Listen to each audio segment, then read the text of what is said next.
Turn on and drop out, Nerd Nation. It's time for Nerdy for 30, the podcast where we talk about nerdy-ish movies for 30-ish minutes. My name is Kevin Bauer, a.k.a. The Critic's Choice. With me, as always, is Tim Keck, the People's Champ. Yes, sir. And today we are talking about the 2018 modern classic, Spider-Man Into the Spider-Verse. We know we told you we were going to be talking about Iron Man from 2008, but frankly, the hype level was so high coming into Spider-Verse this weekend.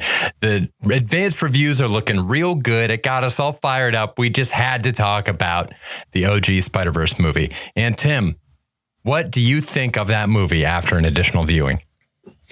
I think it's probably more enjoyable than Iron Man would have been. Honestly, Iron Man, great movie. We'll do it on the pod soon. This is, gosh, as close to just like a perfect movie as you can get. Honestly, like they hit every beat. They've got so many threads moving and weaving in things. I got emotional watching it for like the millionth time. It's so good. It's just great. It's solid. Everyone has clear wants and desires, and they all support or involve the main character in some way. It's insane that this is like a Sony thing, right? Sony came up with this. It's baffling that they did this. It's because they can't write a script to save their lives in any other superhero situation. But this one they knocked out of the park. It's great. This is a top tier movie, maybe one of the best superhero movies of all time, maybe the best, I think. I'll tell you why. This is a Lord and Miller joint. This is brought to you by the same people that did Mitchell's versus the Machines, 21 and 22 Jump Street, kickstarted the entire Lego movie franchise, and were famously unceremoniously fired from Solo, a Star Wars story, and replaced by Ron Howard. Their whole ethos as directors when they were starting out was to take an idea that should not work and make it work. And I think that is on full display here. This is effectively the movie that introduced audiences to the multiverse as a concept. And despite how complicated that concept is and how much they had going against them, they managed to pull it off so beautifully well. You don't even realize it's happening as it's happening. Yes, I agree.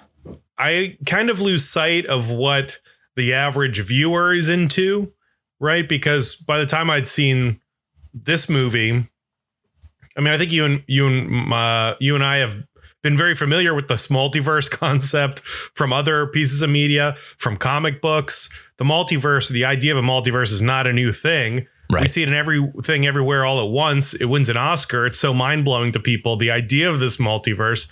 Whereas I don't even think it's that crazy. It's not that absurd a thing to watch. At no point is my mind blown by the fact that there's a multiverse going on. And yet the whole thing works really well. Visually, this is like the craziest thing I've ever seen. The multiverse and explosions and all the colors work so well in this format. It all works together. And you're right. It just kind of seamlessly, you don't even realize you're watching like a real multiverse thing. But there's stakes for everybody. The Kingpin has stakes. He really needs to benefit from the multiverse. All these Spider-Mans need to go back. It's great. It's really good, Kevin. You brought up Kingpin. Let me dive right in with something that I noticed this time around that I've never noticed before watching Spider-Verse 1. Why does Kingpin's machine rip open the Spider-Verse specifically? Spider-Verse is in the title. He's specifically trying to get Vanessa and his son out of the multiverse. And yet instead we keep getting different spider people. And when we are shown shots of the multiverse as like a big spacey concept, like the background art in regular show, it's full of webs. It's very much that like Madam Web from the comics connected thing. It's all themed out really well. I'm just curious as to why the machine didn't open up the Kingpin verse. Yeah, see, I figured it out this time. Oh, please. And I didn't even realize it. So, which is also leads into one of my beefs, I think. Green Goblin is this giant monster. Oh, right away, too, the takes on all of these characters are so good. The Kingpin, I've kind of warmed up to, but Scorpion being presented this way, Green Goblin, Tombstone, honestly, maybe my favorite version of Doc Ock. Mm-hmm. Like, all of their takes on these villains and characters are spot on in a way that like they're all better.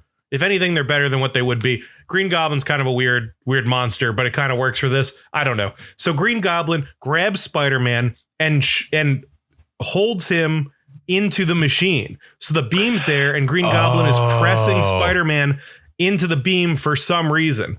And then they're like, get him out of there. Shut it to, like whatever. But as Spider-Man's being dunked into it, which you see later when he's taking the hair samples, he's inserting them into the machine. Spider-Man was inserted. He connected with all the Spider-Men, and that's why they got pulled out. Holy shit, dude.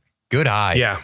It's really good. I mean, it all makes sense too, But that's the kind of thing where it all, like the logic underpinning this movie, even when something isn't explicitly spelled out for dumbasses like myself, the logic of this movie is there. And if you are paying closer attention, it does work. That's fascinating. One of my beefs, though, which maybe isn't even a beef, I think you could talk me out of it being a beef, is Spider-Man goes out like a punk at the beginning of the movie. You mean Chris Pine Spider-Man? Chris Pine just like slapped around, just killed like nothing. I feel like it was nothing. It's so easy. They just effortlessly murder Spider-Man. And it's a bummer. The pros and cons of that are, the con is I'm like, I can't believe that Spider-Man was killed this easily. That's insane. He's been battling these guys forever. He's beat the Green Goblin before. Why is this the time that they beat him? I still don't really have a good grasp on what's so different about this fight that he can't overcome it when he's been Spider-Man for 10 years. You know what? I'm going to do. Oh, sorry. Please. The pro of this, which I've been playing devil's advocate to my own idea, is the fact that he dies up front really kind of sets the tone, like what's his face getting his head knocked off in Game of Thrones, where you're like, oh shit, anyone can die. So the fact that Spider-Man went out like a punk kind of makes it so like the rest of the movie, like you don't know, like anyone could die in this to some extent, right? So that's maybe the pro, but I don't know. What do you think about that? What do you think about Chris Pine's death in this? That's a really good point. I was going to say, I'm going to do for you what you did for me. It's all about the beam, my friend. I'm going to say that beam, the sheer universal force of ripping open a multiverse around one central person is so much that it weakened Spider-Man to the point where he could then go out like a chump. If he hadn't been hit by that beam, he would have whipped all their asses. But it's that beam sapped him of everything.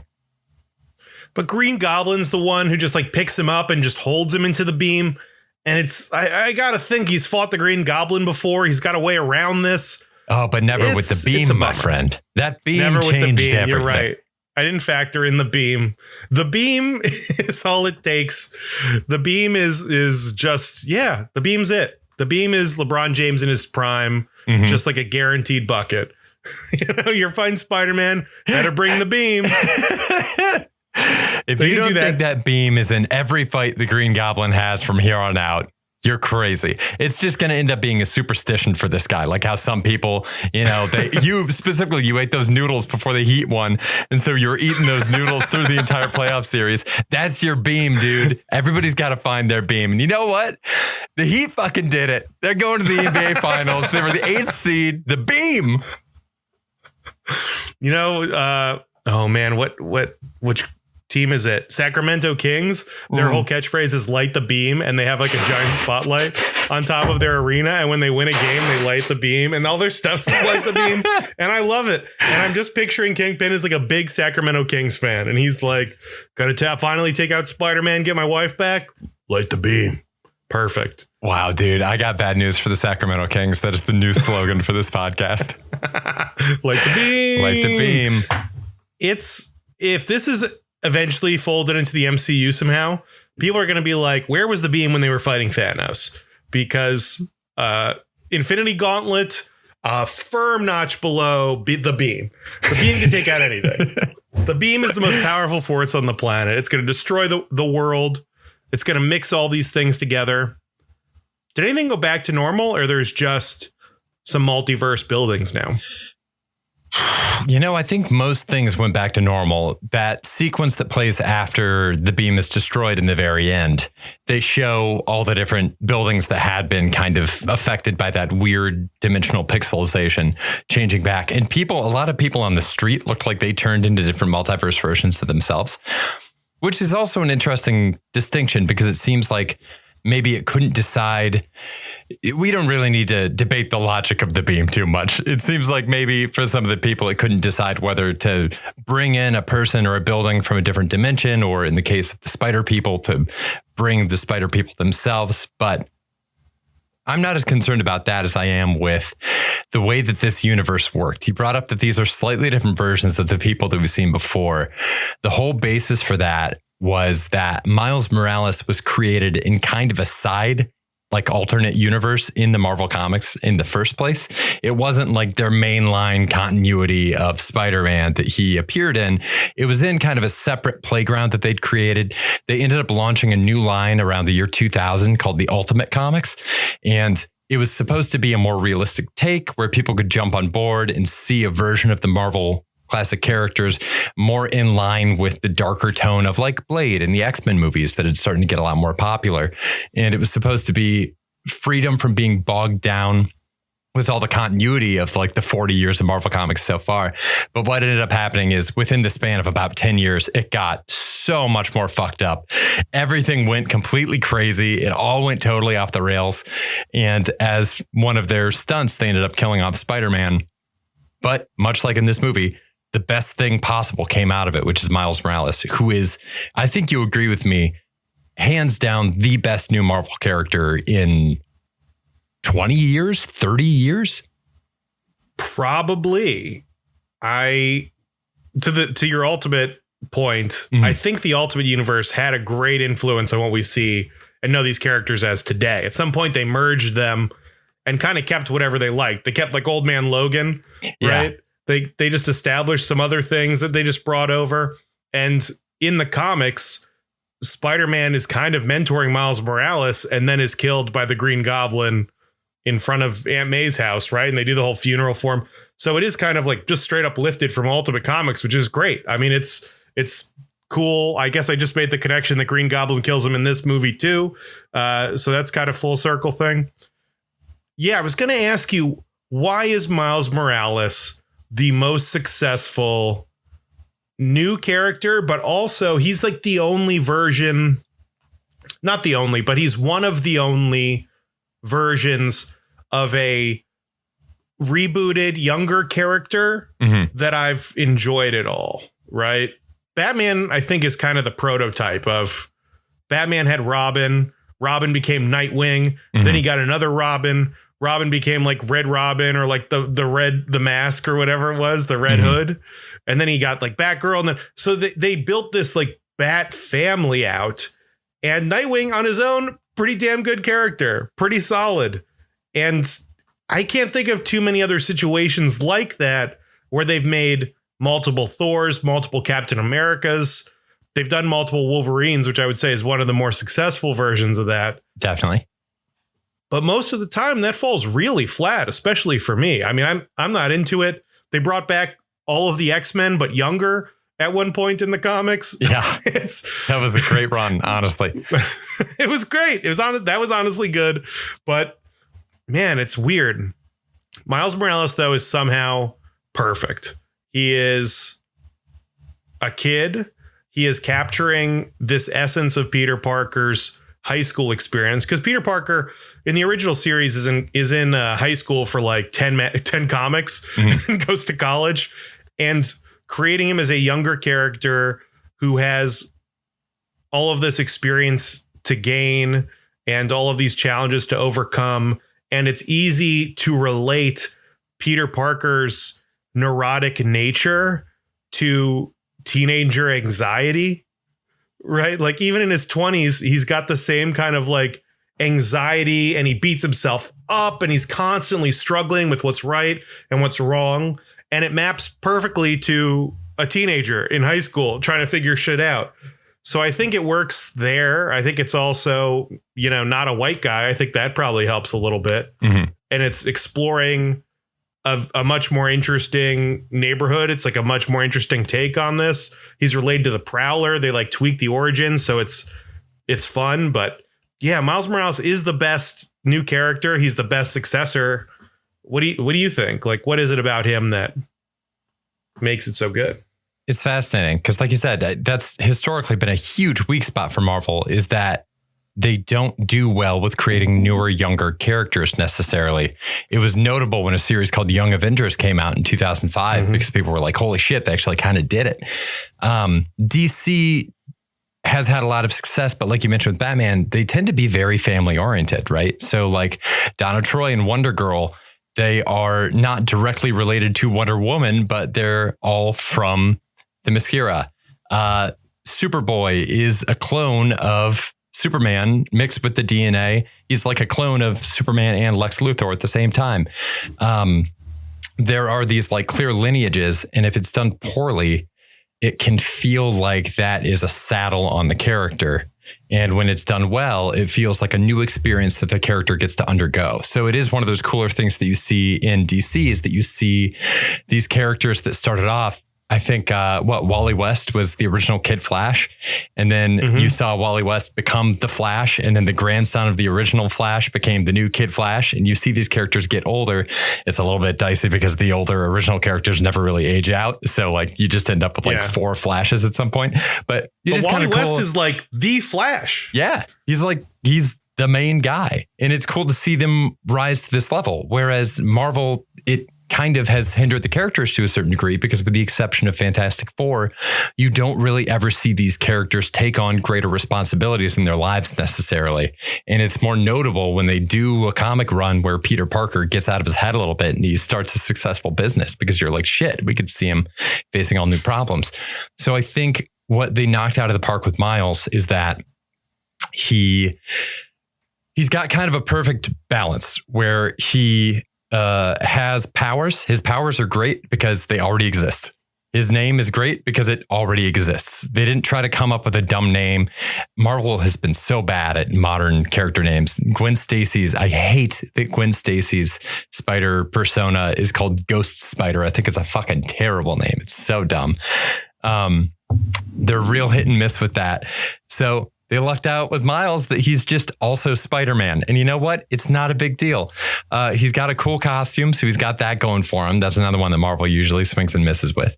And the biggest combo is that he gives us a different take, like you mentioned, on that character. He's got different neuroses from Peter. And whereas Peter was always portrayed as being this totally on the outside of the popular world person, like a painfully dorky nerd that didn't get invited to parties and that kind of stuff. Miles is just kind of a normal kid, which I think is a lot more relatable for a lot of people now, because when Spider-Man came out, comics were reserved for people that were a lot less socially fluent. And now nerd culture has become the mainstream. So there's people reading these things that know how to talk to other people. So I think he is more representative of like the temperament, the actual personality of a lot more people reading. He is also a person of color, and that allows for stories to be told with a Spider-Man figure, somebody that still embodies the spirit of Spider-Man for a completely different audience that would allow them to relate to it. And then the part that makes it great, like one of the best parts of the whole thing, is that it then unlocked this whole new side of Peter.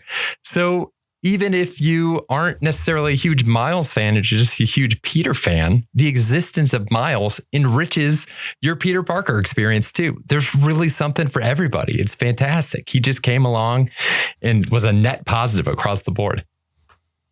I agree. It works perfectly that way. I remember Stan Lee saying why everybody likes Spider-Man, why Spider-Man's like the most popular character. And he said anyone could be under the mask. And Miles Morales kind of proves that's true. Yeah. You take off the mask. It could be some kid from your high school, from anywhere. They could look like anybody. It's great. It's a great opportunity. I was also thinking more about Spider-Man in general, of what's so great about Spider-Man. Because it's kind of an insane premise for everybody to be into, right? Yeah. I don't know a lot of people who are super into spiders, but for some reason, Spider-Man is the guy. What is it about Spider-Man that makes him so great? I think one of the things I realized is that Spider-Man flies through the air, but he can't fly. he's still grounded. He's local. He is on the street. He's a man of the people. He's not rich. He's not in some tower. He's not fighting gods. He's fighting guys who got, messed up in a lab, and he's on the street. He's stopping criminals. I mean, you don't see a lot of necessarily Captain America, Thor, Iron Man stopping bank robberies. And that's kind of always something Peter's doing. He's always on that tier where his catchphrase is like the friendly neighborhood Spider-Man, right? He isn't a part of the neighborhood. And it really does feel like somehow more attainable than some of these other characters. Some of these other characters are closer to the gods of DC, whereas Spider-Man, it does kind of feel like more relatable somehow. He fucks if that up. makes sense. Am I right? Yeah, he makes mistakes, dude. If you see like a Superman movie or a Superman comic, it's just, it's too easy for him. He can just do anything. Person hides behind a bank vault. He can tear the bank vault off its hinges and get to them. Batman, his whole thing is that he's a million steps ahead of everybody. He's the smartest person alive. You can't take him by surprise. Spider-Man fucks up all the time. Some of the most famous moments from the Spider-Man movies. In the modern one, Peter fucks up and a boat gets ripped in half, the Staten Island ferry. The big scene with Tobey Maguire is the one where the train's going off the hinges and he's trying to figure out how to stop it. And it's hard for him. He struggles to figure out how to do that. And it damn near kills him. And it almost kills him. Yeah. That struggle is so relatable for people, I think, in a way that these other, like I said, godlike figures aren't necessarily. Yeah. For some reason, I am sure other characters struggle, but for some reason it seems so much realer for Spider-Man. And he's so optimistic about things. I was thinking, Daredevil or the Punisher are street level guys that are popular, but tonally, they just have a different vibe going.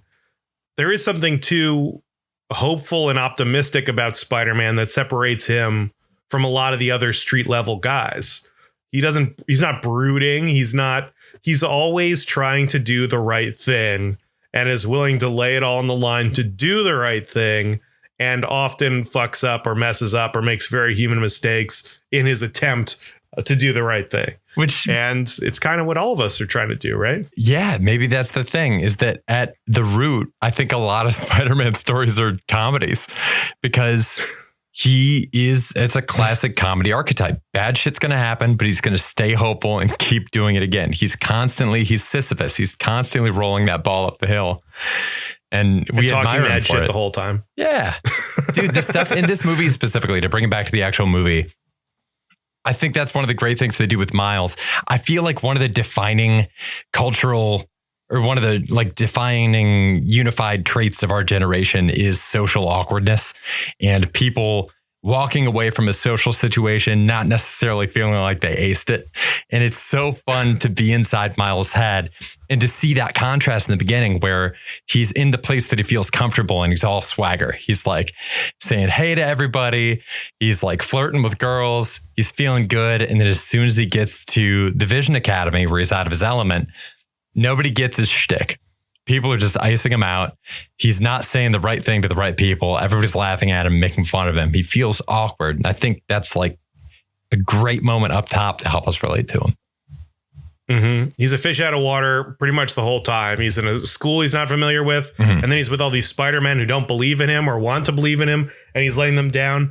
I was doing some Googling about Miles Morales' powers versus Peter Parker's powers. Yeah. And in my head, it was like, oh, Spider-Man's stronger, but Miles gets these other things like the Venom Blast and invisibility. And pretty much Googling, it sounds like Miles Morales is just better in every way. They're like, oh, his spider sense isn't as good because it's so much stronger than Peter Parker's that it actually kind of knocks him off balance. So someday he'll be better. He's not as strong as Peter Parker, but that's because he's younger and eventually he's going to proportionally. They're just like, oh, he is the best. He's going to be the best. His powers are so much better than Peter Parker's. But in this movie, we get to see him learn how to use his powers. And it takes a long time. Mm-hmm. He is trying to be invisible for so much of the movie. And at the end, he's able to use it effectively. But we watched him fail the whole time. He can't even stick to walls correctly. He just which apparently, according to the internet, that's something Miles Morales does better than Peter Parker too. Oh Apparently my God. sticks to stuff better, which I'm like, I don't understand this, but give our boy Peter something. leave him some scraps. All right. Don't clean the bone, Dude, Miles. Leave something for the OG. That's some fan fiction shit. I hate that stuff. I hate it when people start overpowering a character just because they want to win the argument of who would win in a fight between Miles and the Hulk. It's like, you need the characters to have some weaknesses. My headcanon, this is a segue. My headcanon for why Miles has the Venom blast, like electricity, and can turn invisible on top of all the other shit. This has never been confirmed in the comics. If I ever get a chance to write a comic for Marvel, I'm going to slip this in.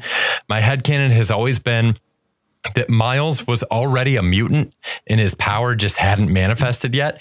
And then he got bit by the spider and he just happened to end up with double superpowers.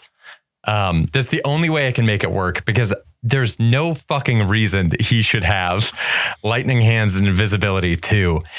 But they're so fun and I like the character so much, I'm going to let it slide. They're so fun. They kind of make some sense. The electricity's a little tough. The invisibility thing kind of tracks for his character, especially in this movie. Mm-hmm. He becomes invisible when he's embarrassed and shy and kind of is like a bright, bubbly personality, but then wants to become invisible at moments and disappear. And then ultimately kind of owns it and gets visible at the end intentionally to stand up for his friends and to fight for what's right. So that arc is great. Mm-hmm. He learns the Venom thing somehow just in time for the end of the movie. That one's not as good, but the invisibility arc is great. Love it. It's awesome. And somehow also the Miles Morales suit, awesome. So good. Love it. So good. This one is fine. It's good. The one in this movie is good. I think the comic Miles Morales suit is awesome. I love it. See, it takes the Venom costume, which everybody loves, which is like universally approved, and just makes it cooler and like feel more like a good guy with extra color in there, I guess.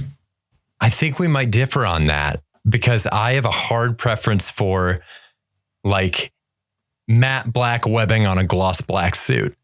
And then like the red accent stuff. It sounds like you like the red webbing on the black suit. Yeah, I guess that's what he has normally, right? Yeah. And then this movie is the one that did the black webbing on the black suit. And I was like, I'm fucking in, dude.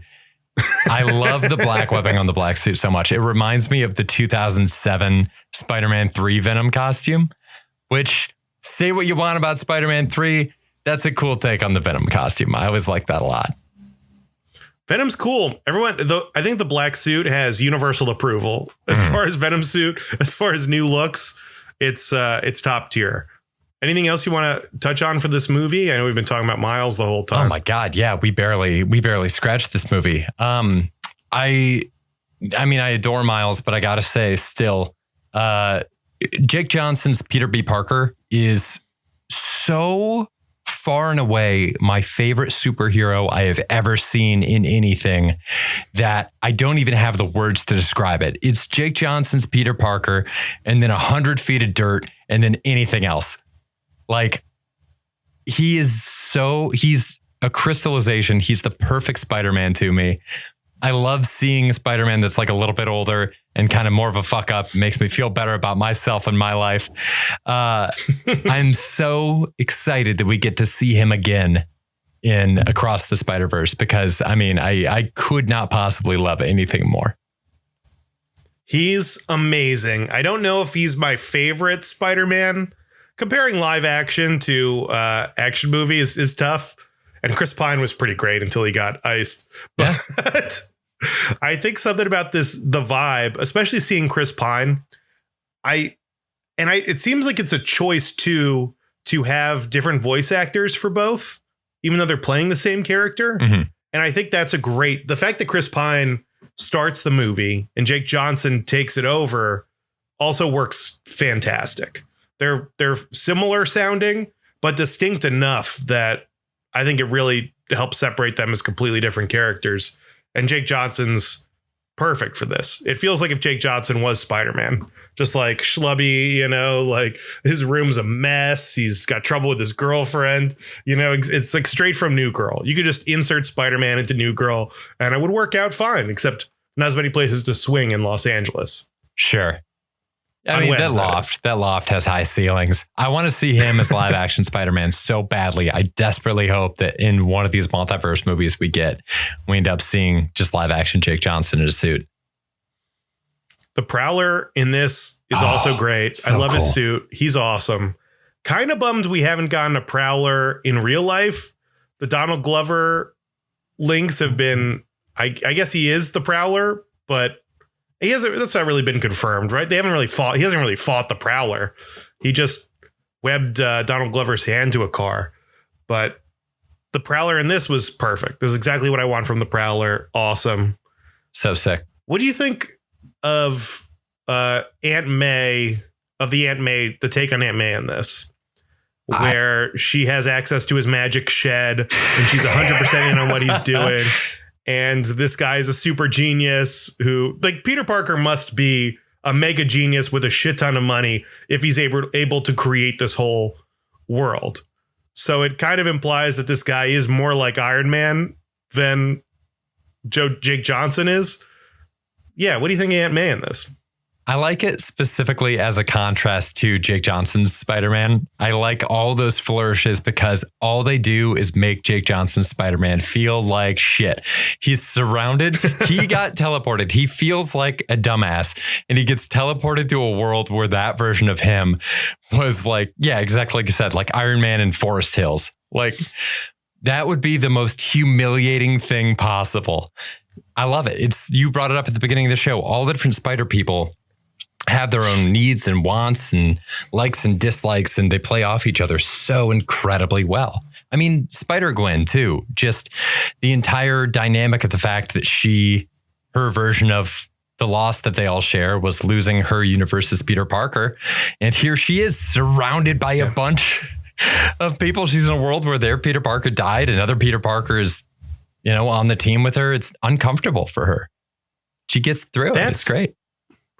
That's a thing I was wondering if they were going to play more into. And I mean, obviously, maybe they just don't have time because there's so much in this movie. Is that she is now on a team with an older version of her best friend that died.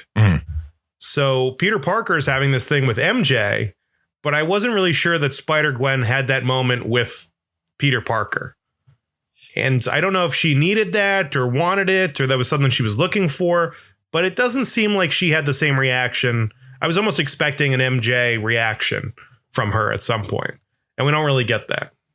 Yeah, that's a good point. I was expecting the same in reverse as well, because Gwen Stacy is a famous Spider-Man death that really fucks up Peter. And so it seems like they all compartmentalized that really well. Even the Aunt May thing, Peter was dreading it a little bit, but both he and that universe's Aunt May, they lost each other in their own universes.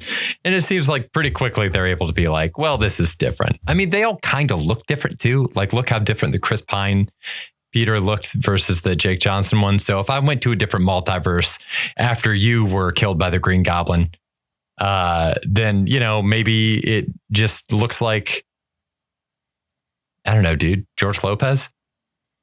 God, I'm punked by the Green Goblin in this analysis. Yeah. Honestly, the worst thing that would happen is if any of us went to a new reality where our version of ourselves in that had died. Yeah. If they were awesome, it's so much worse showing up. Oh, yeah. I feel like I would prefer for them to be like a homeless bum on the street, and then I can show up and get a job, and instantly I've like turned my life around, quote unquote. I'm just succeeding at everything. That's the move. I got to find all the universes where I'm a complete loser, as opposed to just like the kind of loser I am today. Hey, I bumped into Tim on the street yesterday. He doesn't seem like he's addicted to meth at all anymore.